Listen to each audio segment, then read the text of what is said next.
It's today's hit music, Q92. You're waking up with Christian and Lauren in the morning. All right, you guys, I told you we were so excited to have a special guest on the show this morning, and I did not lie. I've got comedian, actor, producer, author, podcaster, so much more. I mean, Howie Mandel, welcome to the show. Thanks for having me. I am so much more than that. You I are. am so much more.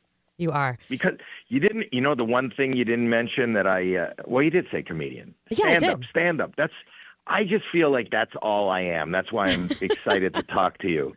No, honestly, that's all stand up is my favorite thing. Whether you know me from anything else, from AGT, Deal or No Deal, whatever you've seen me do, I only got those jobs because I was a stand-up comic and am a stand-up comic. And that's why it's my favorite thing to do. And I wanted to come on, not only there's a few tickets left, but to tell people, don't bring kids, because what you see me do on TV is not what I do live. And there are no rules. There's no marks to hit. There's no commercial to throw to. And also warn the audience that shows up, I don't have the paper in front of me, but I think it's 31% more gorgeous in person. Oh, well, there you go. That's reason enough to buy tickets, right? Well, I don't want to shock people. I want right. They need to know. Right. They need to know. They do need to know. You walk into the room and then I come out and they go, oh my gosh. Yeah. He's so gorgeous. Why didn't I know? And that's why I wanted to come on today and I don't want to shock people. I want people to be aware and prepared. Well, I appreciate transparency, Howie. Thank you. Yes. So, so I need to ask you too, though, because I was going to ask you what your most favorite out of all of these things. I mean, you have a huge resume of things that you've done. I was going to ask you what your favorite was, and you already answered that. It's stand-up comedy, but so I guess stand-up comedy, and then also podcasting because I get to do it with my daughter. Yeah. And also Howie Mandel does stuff. You should subscribe on YouTube. I do subscribe. And the subscribe button. Oh, so did you do it? Were you subscribed for a while, or did you do it when we made the button Scratch and Sniff? Because the subscribe button on YouTube became Scratch and Sniff for later. We had already been doing it for a while. And I also do another podcast with Harland Williams called When a Stranger Calls. Okay, that I did not know. Go check that one out.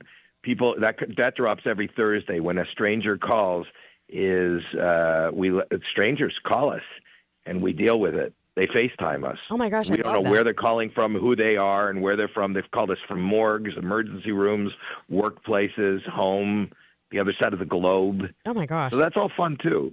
But that's kind of loosey-goosey, and that's what I like rather than, and I enjoy everything else. I enjoy doing AGT and CGT. I do Canada's Got Talent and all the other stuff, but stand-up comedy is what I look at it like a giant party, and I'm just trying to be the center of attention. Oh my gosh! Well, I love that. Well, I have a question though. So, let's go all the way back to the beginning of the career, and you're doing appearances, and you finally really kind of take off. I mean, you were in. First of all, I did do a little digging. Now, I have been a huge fan of America's Got Talent for a very long time. Something I can watch with my kids, with my family, all that kind of stuff. But and Deal or No Deal. I mean, who didn't love that show when it was on? Right. But I did not know that you voiced Gizmo from the Gremlins. That was like my favorite movie. Yeah, but before that, I did Bobby's World, and before that, I did the Muppet Babies. I'm the voice of Skeeter, Animal, and Bunsen. That's incredible. All stuff that I had no idea. And you did St. Elsewhere for a while. 6 years you were on that. Right. And then before that, I was, comedy, the thing that kind of launched me was something called the Young Comedian Special on HBO. And it was me, Jerry Seinfeld, with Young Comedians, unknown. Jerry Seinfeld, Richard Lewis, and Harry Anderson. And it was hosted by the Smothers Brothers. And that thing just launched me. After that aired, I was selling like 10,000 tickets a night. That was crazy. And that's how I got all those other jobs. Okay. So do you feel like that was the moment where you were like, you know what? I did it and I can do this and this can be my career like forever?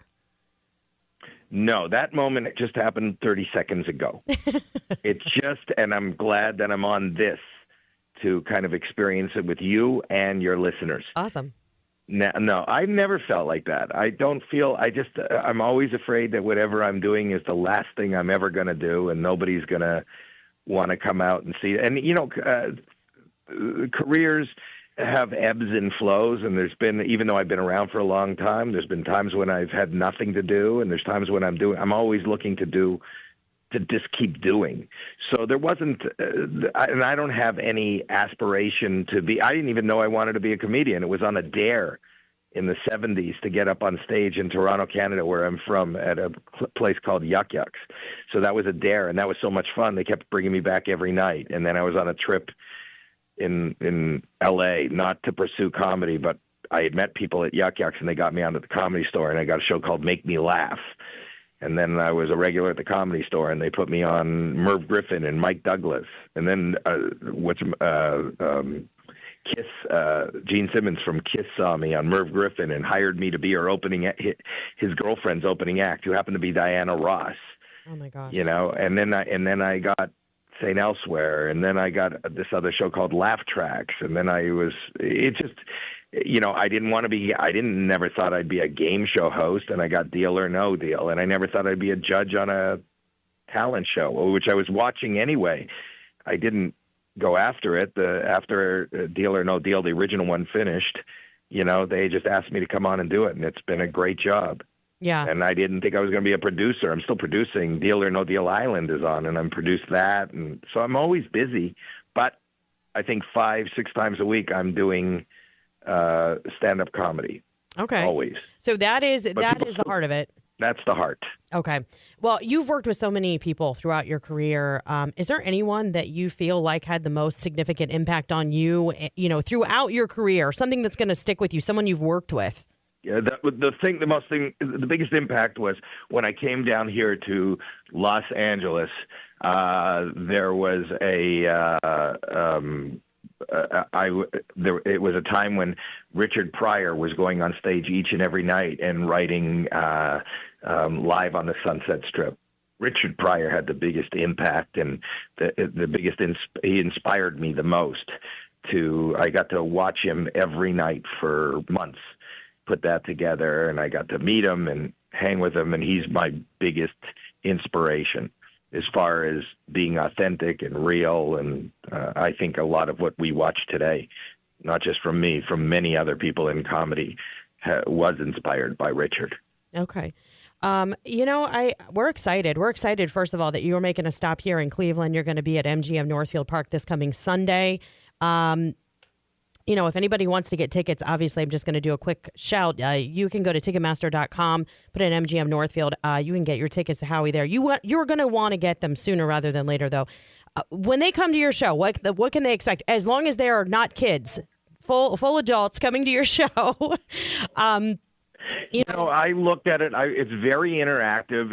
Each night is really different from the next night. Obviously, after all these years in the business, I have a ton of stuff to pull from, and a lot of material, and sure. I'm always writing. But more importantly, if something happens in the moment in that room, I love to be taken off that beaten path and just not do it because it's planned. So look for things that are unplanned, that have never happened before and will never happen again. Awesome. Well, like I said, get your tickets. Howie is going to be at MGM North Field Park this coming Sunday, February 23rd, 7 p.m. show. Ticketmaster.com. Be sure to go and see Howie. Howie, we appreciate you taking time out of your very busy schedule. Okay, and one more gorgeous warning. Sure. More gorgeous warning, yeah. Please.